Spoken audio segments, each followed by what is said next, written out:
Today is about reclaiming your energy.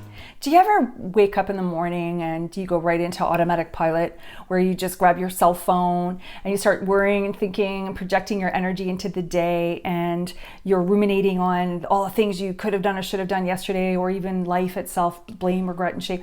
You know, when we're operating unconsciously and we're not actually choosing useful ways to focus our thinking and projecting a useful state into that task, then we are draining our energy. We're only given so much energy in a day. So how we use it is either we're draining it and we're giving our energy away and our power away, or we're sustaining ourselves and living our life, and it becomes a quality of life. The more energy we have, the more quality that we could create our life.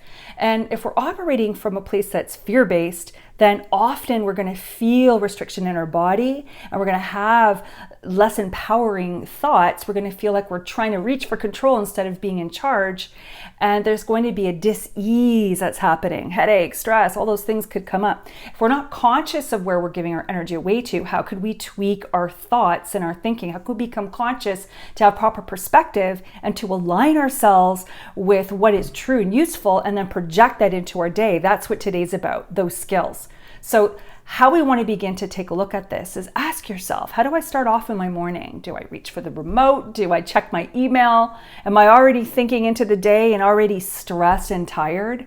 Or do you feel like you have this trigger in the mid-morning where you reach for extra coffee? Or you have this crash in the afternoon because you just gave and made so many decisions and you were spinning your wheels, pushing and struggling to survive your day? Now, this is something we want to become conscious of, because when we actually unveil the patterns and the thoughts and the beliefs, we can actually change and have strategy plan that will set us up for success. And this is soul connecting. This is something that we all have, this disconnect within us. Intuitive gut feeling that feels like, oh, I just wish, we desire self-care, but we always say, I can't be peaceful right now.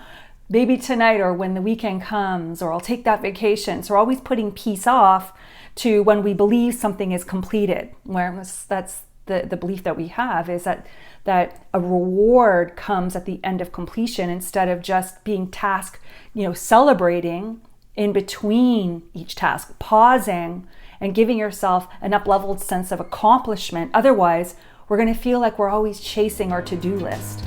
Day 2 action step. 1. Self-check-in. 3 times a day. Schedule reminders and alerts to nudge yourself conscious throughout your day.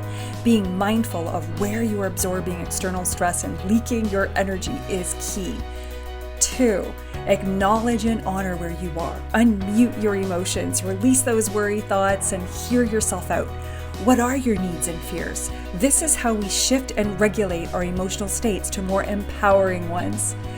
And 3, visualize and project your energy into your day, into your tasks. Once you've restored your energy, project it into the task ahead. Visualize how you would like to feel and behave instead, and use your imaginations and feelings as if it's already done. This is how you set yourself up for success.